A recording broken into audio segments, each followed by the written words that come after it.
¿Cómo te va, Tocayo? ¿Cómo andás vos? Mirá, Buen día, qué bueno verlos. igualmente, en c3m.com.ar, que estás saliendo en directo, te veo como en los Zoom que armaste el año pasado. Ya me estoy acordando de por lo menos un par de Zoom que participé, vos y tu socia, eh, y fueron, la verdad, que extremadamente ilustrativos. No te voy a decir que estábamos al pedo en casa por la pandemia, no te lo voy a decir, pero fueron de verdad muy ilustrativos. Bueno, te agradezco. Vamos a tener un replay de eso, ¿no? En Ah, breve. muy bien, pero muy bien. Bueno, Gustavo, la primera pregunta que te hago en realidad es de concepto, en realidad es de imaginación, en realidad es de conocimiento, no de estadística, pero a esta altura del año pasado el presidente gozaba de una salud emocional y de imagen altísima, no importa el número, altísima, y después fue decayendo a niveles mucho más bajos. ¿Esta podría ser una segunda oportunidad para el presidente? Claramente, ¿no? Está configurado de esta manera. El problema es que hay que analizar las diferencias y los aprendizajes. Creo que Sí, hoy tenemos mucha más información que hace un año. Creo que hoy pocos son los que pueden decir que no saben qué es lo que tienen que hacer, ¿no? De ahí a que lo hagan es otra historia, claro. creo que ahí está el punto. En el fondo creo que estamos como intoxicados de tanta información y en general debemos decir que dirigencias y sociedad hemos aprendido muy poco de lo que hemos Sí, pasado este último año, ¿no? Digo, pensando que en un principio era una cuestión de 15 días, la mayoría creía eso, sí. y es lo mismo que ahora, ¿no? Pensar que esto va a durar Tres 9 días, semanas. 10 días, 3 3 semanas. semanas, yo creo que todavía no tenemos noción y no, nos cuesta conectar a la Argentina con lo que está pasando en el mundo. Hay Sí. como un desacople, ¿no? De que creemos que esto solamente lo tenemos nosotros y que la culpa del gobierno o que la culpa de la oposición o que, no, ¿viste? Es algo realmente insólito y lo tenemos no muy lejos. No es que esto está pasando en China como fue al Sí, principio. sí, Miremos Paraguay, que no tiene prensa, sí, pero Paraguay está en una situación más complicada que Brasil. sí, Mirá Uruguay, sí. mirá Chile. Bueno, Brasil, que es el epicentro, digamos, de una situación epidémica realmente desastrosa. Eh, ¿Por Sí, qué nos pasaría de largo a nosotros eso? claro, ¿Por qué? claro, ¿Viste? No se fíjate, entiende. estaba leyendo hace una semana atrás y hoy lo podemos repetir. Estaba leyendo en Chile que la universidad hizo un estudio sobre la Sinovac, la que están aplicando en Chile, y les da 3% de efectividad. Escuchá bien, ¿eh? 3% de efectividad en la primera dosis y 56% aplicada a la segunda. ¿Escuchaste bien?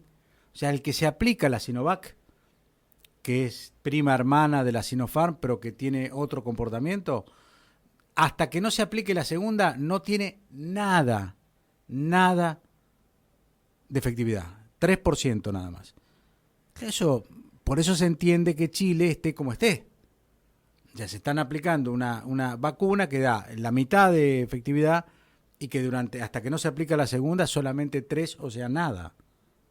Pero además, déjame decirte que cada país tiene su particularidad, tiene sus dirigencias, sus tiempos, ¿no? Sus recursos económicos, Sí, sus problemas. Ahora, lo que me parece que no hemos aprendido que necesitamos, antes de tomar decisiones trascendentales en el contexto de la pandemia, ponernos de acuerdo previamente. ¿Y qué significa ponerse de acuerdo?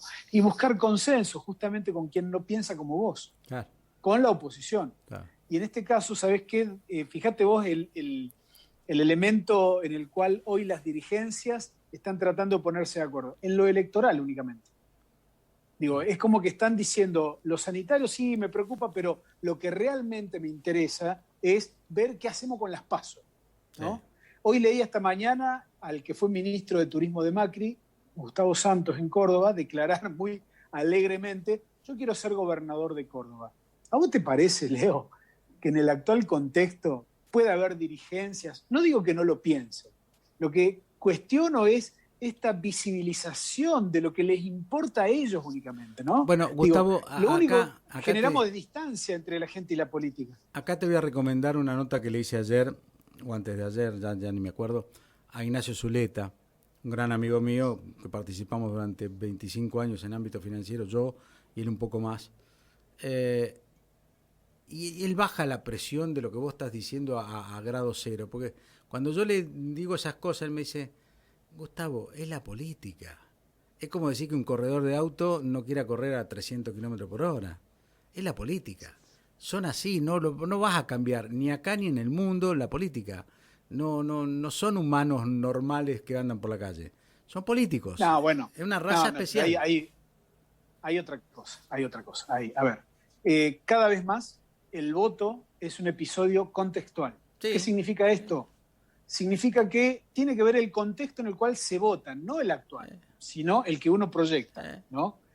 Y la verdad es que la política en general cree todavía tener ciertos y determinados privilegios. Lo vimos con los esquemas de vacunas VIP en todas las provincias argentinas, no solamente con el gobierno nacional. Lo hemos visto con esa actitud de opacidad permanente, ¿no? De no transparentar lo que hacen, los fondos de campaña, etcétera, etcétera. Y de verdad me parece que la sociedad, con el impacto de las nuevas tecnologías, las redes sociales, esta sobreabundancia de información, digo, está en un paso adelante de la política. Y creo que las dirigencias en general se han quedado rezagadas en entender el cambio que se ha producido en el mundo. Por eso te digo que son una especie de reflejo, digamos, de un pasado que se resiste a irse, pero que indudablemente ya han perdido esos privilegios. Ya no es tolerable, bajo ninguna circunstancia, ¿no? Que se mantengan los privilegios de la política. Fíjate, la pregunta sería mejor, ¿está totalmente madura la sociedad argentina para empezar a discutir todos los privilegios que todavía subsisten? Porque es por ahí, ¿no? Si uno analiza los sindicatos, uno analiza el Poder Judicial, uno analiza la política, digo, todos tienen una parte de privilegios que se resignan a entregarlos. Y la verdad es que frente al dramatismo de la hora, frente al impacto económico que genera la pandemia, porque es como que es Guatemala y Guatepeor, ¿no? Digo, vos decís, che, no, vamos a priorizar la economía, pero se me muere gente. ¿Cómo hacemos para compatibilizar que haya derrame económico cuando los sectores de la informalidad, que son la mayoría de la población del país, no tienen ningún tipo de ingreso? ¿Cómo hacemos? Bueno, digo, frente a eso tenemos que ver y escuchar opiniones, ¿no? Con un agravante. Delirios. Con un agravante. Hay delirios en algunos dirigentes opositores, literalmente delirios. Es como si ellos se pueden abstraer del contexto y hacer oposición y criticar y pegarle al gobierno, no importa si tienen razón, no importa si dicen mentiras. De hecho, yo celebro y subí a mi cuenta de Twitter la entrevista que le hizo Nancy Pasos a Eduardo Amadeo, porque me pareció sintomático y refleja un estado de opinión, ¿no? Hay una parte de la oposición que, literal, yo en ese sentido le doy la razón al presidente, no le acepto el tono al presidente, pero le doy la razón, porque evidentemente uno no puede entender cuál es el juego de esta gente, qué buscan, ¿no? El pleno contagio, que toda la sociedad argentina se contagie y tenga problemas sanitarios, que colapsen los hospitales. El año pasado le hicieron una demanda, no me acuerdo quién, pero creo que fue Rashid, quien había sido jefe de prensa, jefe de vocero de Menem, no sé si te acordás, en algún momento. Rashid, y después fue ministro de Salud durante 3 días de Rodríguez Sá, creo. Le hizo una denuncia penal por incitar el salir a la calle y contagiarse. Esa denuncia penal quedó en la nada. Pero ayer o antes de ayer, Santoro, lo veníamos hablando recién, Yamil Santoro, organiza una fiestita para resistir en plena Plaza Serrano en Buenos Aires. Yo pregunto, ¿no es denunciable? Pero yo digo, es denunciable porque está incitando el contagio y tal vez la muerte. Yo te puedo asegurar, yo viví el coronavirus, a lo mejor vos también, y como 3 millones de personas, 2 millones y pico en la Argentina. todavía tengo cargo de conciencia por si puedo haber contagiado durante 1 o 2 días que no sabía que lo tenía. O sea, imagínate lo que le puede pasar a Yamil Santoro si pasa una cosa así. Bueno, lo que sí me puedo imaginar es en el momento electoral, cuando llegue, porque posiblemente no esté previsto que se vote en la fecha original, ¿no? Sino que se esté pensando en correrla, puede haber un castigo electoral fuerte, ¿no? Tanto a oficialistas como a opositores que, digo, no tienen prudencia. No hay memoria, no hay memoria. No tienen, en este tema, vos sabés que no hay sí, memoria. porque Yo recordé ayer, o antes de ayer, que había pasado con los montos de Patricia Bullrich, que había hecho campaña, había ido a Córdoba y había utilizado los pasajes de Aerolíneas Argentinas para los diputados. ¿Alguien sabe eso? No hay memoria, no hay memoria. No, pero la cuestión sentimental de los seres queridos, de los amigos, de las amistades que se han muerto a lo largo y a lo ancho del país y del mundo, eso no es una cuestión olvidable. Te diría que es una de las cuestiones más importantes que fundamentan la priorización, ¿no? De políticas de cuidado, de los protocolos, de la comunicación de riesgo, del absoluto compromiso que tiene que haber en las dirigencias de buscar consensos para aplicar este tipo de políticas. Digo, si no va a haber sanciones. Electoralmente puede haber sanciones. Y te digo, a ver, vamos a los bifes. Por el lado de la oposición, los libertarios, vivitos y coleando, Yamil Santoro, como vos bien señalás, a pesar de esto que vos señalás, para el electorado de ellos, eso es fantástico. Digo, es Alcoyana. Sí. Y pueden sacarle a Juntos por el Cambio, depende del lugar, del país que hablemos, pero en promedio nacional le están sacando entre 3 y 5 puntos hoy. Sí. Pelo y barba le hacen, como diría un dirigente cordobés, ¿no? Ahora, qué extraño que lo que está pasando es que el mismo Tribunal Electoral, creo que es Ramos Padilla, lo está vapuleando a este frente con 2 temas, ¿no? La UCD, en la cual el propio presidente, que es de Santa Fe, había puesto como presidente a un fallecido en el 2019, había puesto a un fallecido en el 2017. O sea que Bueno, que eso, a ver, uno a veces conoce, digamos, de que para el armado de la formalidad partidaria recurren a firmas prestadas, etcétera, etcétera, pero poner un muerto, digo.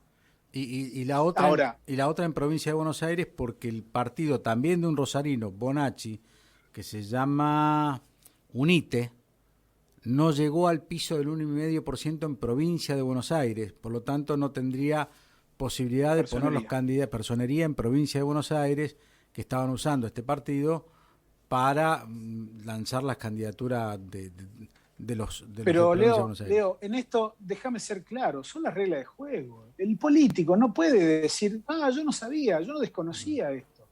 Eso es lo mínimo que tienen que hacer para poder participar de una elección. Si no lo logran, a ver, es como que una vez en Córdoba hubo un candidato que decía, no tengo fiscales. Pero son 3.000 mesas electorales que tenés en toda la provincia. Digo, eso lo tenés que evaluar antes de presentarte a la elección, no después. Claro, para cobrar la plata del voto, sí, eso sí lo agarran rápido, ¿no? Sí. Exacto. Entonces, me parece que acá lo que falla, de alguna manera, es la asesoría que esos dirigentes tienen de cómo abordar o cómo afrontar este proceso electoral. Digamos, después a las apuradas tratan de resolver los problemas y fíjate que los partidos que ya integran y están institucionalizados, por decirlo de alguna manera, y tratan de impugnar o tratan de sacarlos de competencia porque evidentemente le sacan algunos votos. El gobierno también tiene problemas, por ejemplo, Randazzo, ¿no? Sí. No hay que dejar de observar que ya hace 4 años Florencio Randazzo obtuvo el porcentaje de votos que le permitió a Esteban Bullrich ganarle la elección de senador a Cristina Kirchner, y en esta elección habrá que ver qué hace ese dirigente con otros que pueden ser de un peronismo no kirchnerista, ¿no? Digo, fíjate que tanto Juntos por el Cambio como el Frente de Todos tienen a sus extremos espacios que pueden limarlos y transformar una elección realmente clave y crítica e importante en una elección que dé una señal de poder inequívoca, porque hay 2 elementos que tienen que ver también en este año. Una, que por el solo hecho de ir unido, Massa, el kirchnerismo y el peronismo provincial, en la provincia de Buenos Aires van a obtener un caudal electoral y van a obtener una cantidad de diputados nacionales tal que les va a permitir tener mayoría propia en la Cámara Baja. Ahora, Eso todavía, el otro... en eso tengo dudas. No tengas dudas, va a ser así, porque hace 4 años el peronismo fue dividido. En Provincia de Buenos Aires sacó 21 Unidad Ciudadana, sacó 15 el PJ Nacional a nivel país, estoy hablando, ¿no? Y Randazzo en aquella época sacó 3 puntos, mientras que Massa sacó 5 puntos. Sacalo de Randazzo a nivel nacional, juntá todo lo demás, suma 43 puntos. Bueno. Entonces, si vos te acordás, Cambiemos, que se pintó el país de amarillo, sacó 42,7%. Sí, 43, sí. Si el peronismo en Provincia de Buenos Aires saca 40 puntos, va a obtener la cantidad de diputados nacionales que necesita para ser mayoría. ¿Por qué? Porque el que arriesga más diputados es Juntos por el Cambio. Porque la elección del 2017 fue extraordinaria. Juntos por el Cambio tenía un bloque de 90 antes de esa elección y terminó con un bloque de 116 posterior a esa elección. ¿Me entendés? Es decir, el drama, el oficialismo nacional lo está teniendo en el Senado. Déjame decirte por qué. Porque básicamente, desde el nombramiento de Soria como ministro de Justicia, un aliado de peso como Alberto Bretilnec, el ex gobernador de Río Negro, pasó de ser aliado a no serlo, obviamente. Tiene un competidor ahí a gobernador en las próximas elecciones de la provincia. Ya tenés 40 en vez de 41. Sí. Tenés Chubut, que es una elección durísima, dificilísima. Yo te diría que hoy es más probable que el oficialismo nacional pierda 2 de 3 senadores que tiene a que contenga o que preserve la cantidad de senadores que tiene. Es decir, de 40 ya podemos bajar a 38. Empezá a bajar un poquito más con Santa Fe. Es que 36 es el quórum, Leo. Bueno, Corrientes, no, Gustavo, Corrientes. tocayo, soy tocayo tuyo, no soy Leo. Gustavo. No, digo, bajá porque Santa Fe tuvo 2 senadores y no sabemos si va a llegar a minoría. No, mira, déjame Corrientes, déjame para el final Santa Fe y Córdoba. Corrientes, yo veo que es muy poco probable que el peronismo logre un triunfo como fue 6 años atrás para el Senado, ¿no? Sí. Creo que ahí lo más probable es que el peronismo logre solo una banca, es decir, ahí tenés una banca menos, 37. 36 es el quórum. 36 es el quórum. Sí. Después tenemos Santa Fe y Córdoba, que son 2 provincias absolutamente claves y estratégicas. El gobierno no da pie con bola porque no entiende la zona centro. Es como que las autoridades de Kuwait se peleen con los dueños de los pozos de petróleo. Es algo insólito, no se logran poner de acuerdo. Y déjame decirte esto. Los problemas de gestión que tiene el actual gobernador, más la buena situación que tiene el ex gobernador Miguel Lischis, ¿no?, le dan a la elección santafesina un condimento muy fuerte. ¿Por qué? Porque hasta se puede dar un resultado en el cual el peronismo esté peleando el segundo lugar con Juntos por el Cambio. Me imagino por ahí un escenario Lischis versus Corral y el Chivo Rossi, que es el mejor candidato que tiene el peronismo lejos en la provincia de Santa Fe para senador, ¿no? Porque los otros 2 posibles candidatos todavía son candidatos de menos de un dígito. O de un dígito. Entonces ahí fíjate, es probable que se pueda perder un diputado, un senador, porque en Santa Fe el peronismo tenía 2. Sí. Es decir, que yo creo que de mínima podés perder uno, hasta podés perder los 2, con lo cual ahí ya perdiste el quórum. Perdiste el quórum. Vos imaginate entonces la elección de Córdoba, que es la provincia más antikirchnerista del país, lo que puede llegar a pasar en la elección.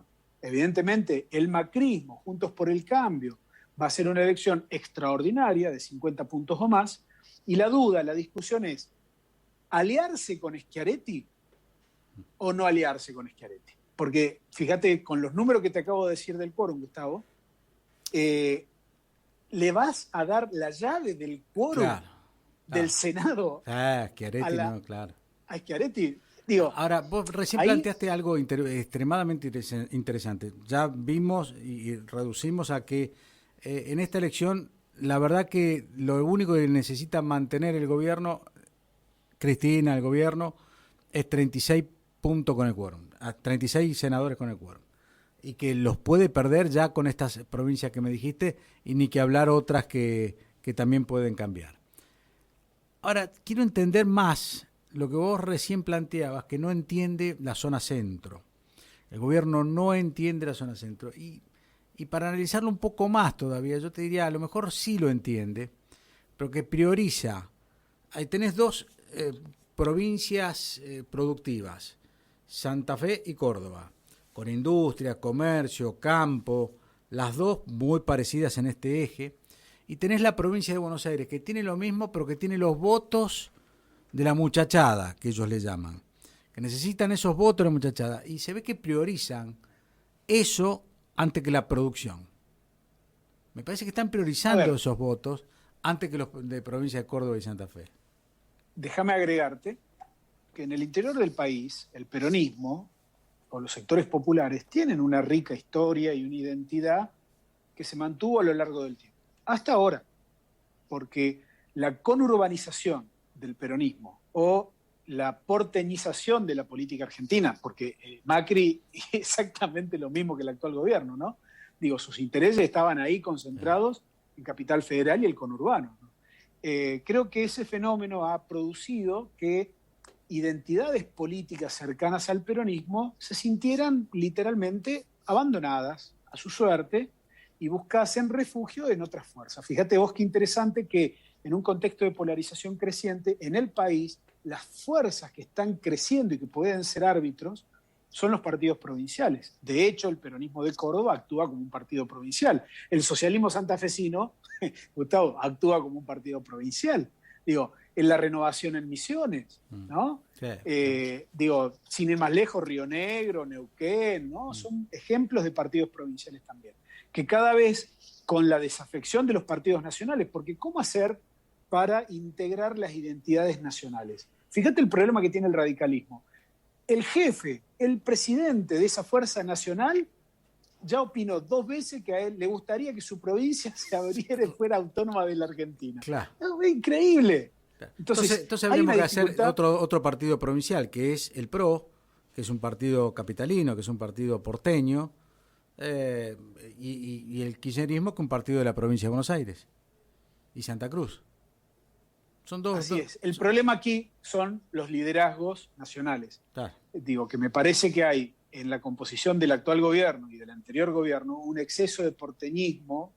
Digo, fíjate, sin ir más lejos, la cantidad de funcionarios del interior que hoy tienen protagonismo en la política nacional. Cero. De hecho, mirá, te voy a dar un ejemplo. La pandemia, el anuncio y después las réplicas de Alberto Fernández, ¿vos escuchaste hablar algo del interior? No. Me senté a hablar con Horacio Rodríguez Larreta y ya arreglamos todo. ¿Qué es todo?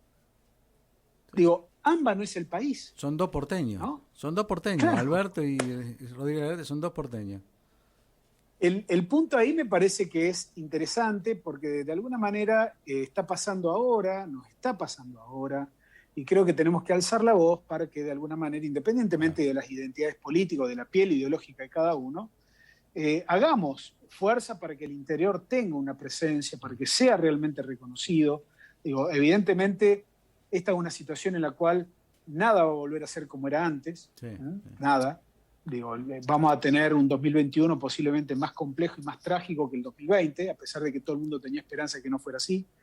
Y de verdad necesitamos a una dirigencia que aprenda, que no solamente tenga mucha información, sino que aprenda a tomar decisiones, que aprenda a tomar decisiones por los otros, Gustavo, ¿no? Porque este no saber hacer, que se ve, se palpa, digamos, en la dirigencia, lo pagamos todos, ¿no? Porque van a apelar a la grieta cada vez que no saben qué hacer. La grieta le soluciona mágicamente todo, porque viste que la grieta es un elemento poderoso. Pero el problema es que en el medio quedamos todos nosotros. Bueno, los números que tenés más o menos son parecidos a los que se están planteando. Estamos trabajando en una nueva medición. Déjame decirte que este es un contexto nuevo, ¿no? Ya todo lo que veníamos midiendo 10 días atrás, olvídate, es otra historia a partir de ahora.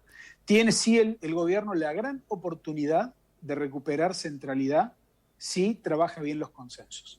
Si vuelve el tonito, el dedito, la acusación, el maltrato a la oposición, por más que tenga razón, y mirá que voy a ser bien específico en esto. Yo creo que gran parte de razón tiene el presidente cuando trata de estúpido a algunos dirigentes opositores, pero no lo puede decir el presidente. No puede estar instalado en el centro ese tono de la comunicación gubernamental del presidente, porque no es el tono adecuado para este contexto. Me parece que ahí se equivocan. Macri lo tenía Fernando Iglesias y que sigue estando, y que el kirchnerismo anterior tenía el propio, recién lo nombraste, Agustín Rossi como jefe de bancada, que hacían punta de lanza, y esta vez no hay nadie. No hay nadie que salga ni a defender al gobierno, ni a defender al presidente, ni a defender ni siquiera a Cristina. No hay esa voz inteligente, el Jarolaski de la década del 80, el Corach de la década del 90. No está esa persona. Gustavo, acá hay un elemento que es interesante. Primero, que los medios de comunicación juegan, y juegan realmente fuerte. Sí. No son actores de reparto en esta historia, son actores principales. Sí. Punto uno. Punto dos, los medios más importantes del país son antikirchneristas. Esto hay que decirlo de esta manera porque funcionan así. Sí. No importa si es verdad o es mentira. Mirá el montaje, supuesto montaje, porque en este punto no sabés si creerle al gobierno Formosa o a TN. Es probable que no le podamos creer a ninguno de los dos. Pero qué bochornoso que no haya ningún otro medio independiente o que no tenga nada que ver económicamente con el grupo Clarín que haya validado la investigación de TN, ¿no? Sí. Digo, y sin embargo le dio de comer a la prensa antikirchnerista durante 10 días. Sí. Digo, ese es el periodismo de la Argentina de hoy. Trabaja el antikirchnerismo, no importa si tiran verdades o tiran mentiras, no importa si tienen razón o no. Digo, ellos tiran para desgastar políticamente al gobierno. Tenemos, Cecilia, tenemos el audio de ayer de Patricia Bullrich, se lo podemos mostrar. No sé si lo pasamos como audio para que lo escuche. Bueno, en realidad lo que ayer pasábamos era el audio de Patricia Bullrich, el video de Patricia Bullrich, el día anterior, el martes, que estuvo con Novarecio, o el miércoles que estuvo con Novarecio, diciendo, no puede ser que no nos dejen comprar vacuna, que compre. Y el audio a la noche o a la tardecita en TN del jefe de gabinete diciendo, se lo pueden comprar. Escúchalo y hablamos. ¿Qué va a hacer el gobierno nacional? Si todos compraran vacunas y pudiéramos tener todo tipo de vacunas en la Argentina, estaríamos mucho más, digamos, si la gente pagaría la vacuna como paga la vacuna, pueden, ¿no? Los que pueden y los que no irán a la obra social o tendrán un subsidio del Estado, pero en vez de comprar todo centralizado... Las provincias como el gobierno de la Ciudad de Buenos Aires puede comprar vacunas por su cuenta, y lo mismo que los privados, eso no está prohibido en Argentina. No sé por qué nosotros tenemos una ley de vacunas que se aprobó en el Congreso de la Nación el año pasado y pueden ir a esa... Es decir, vos tenés la presidenta del PRO diciendo, déjenme comprar vacunas. Y vos tenés al jefe de gabinete diciendo, si pueden comprar. Y lo tenés al ministro de Salud de la Ciudad de Buenos Aires que dice, no queremos comprar porque se lo dejamos al gobierno. Y ahora tenés a todos los gobernadores diciendo, nosotros intentamos y no pudimos. O sea, déjame decirte, Gus, al respecto, dos cosas de Patricia Bullrich. Una buena y una no tanto. Sí. La buena es que es quizás la única dirigente opositora que tiene una dinámica de acciones políticas realmente impresionante, ¿no? La ves recorriendo el país de punta a punta, visitando a toda la dirigencia, estando presente, generando acciones políticas concretas. Yo te diría, si las fuerzas políticas tuviesen más dirigentes como Patricia Bullrich en ese sentido, en esa dirección, bueno, la acción política de la dirigencia argentina sería otra. Ahora, la no tan positiva. Me parece que es muy liviana la posición, es muy superficial, para alguien que ha sido ministra de varios gobiernos, que tiene una posición de poder tan importante como bien señalaste, como presidenta de un partido nacional. Digo, que no sepa el contenido de una ley prácticamente es descalificadora, digamos, de su aspiración a crecer políticamente, ¿no? Es realmente muy, muy loco ver la falta de conocimiento legal que tienen los dirigentes, que lean un poco antes. Amadeo mismo en la entrevista con el que señalábamos recién, Nancy, ¿no? Es decir, a ver, no saben, no leen, no tienen a nadie que les diga, che, te estás equivocando, no es por ahí. a ellos lo que les importa es producir el daño ideológico, ¿no? Ellos han entendido que no importa la verdad, lo que importa es producir el daño, porque del otro lado, hasta que se defienden, ¿no? Fíjate vos el caso, hablemos del caso Formosa. Cuando se termine de demostrar, ¿no? Que fue un montaje, digo, no va a importar absolutamente nada. Sistema goebbeliano.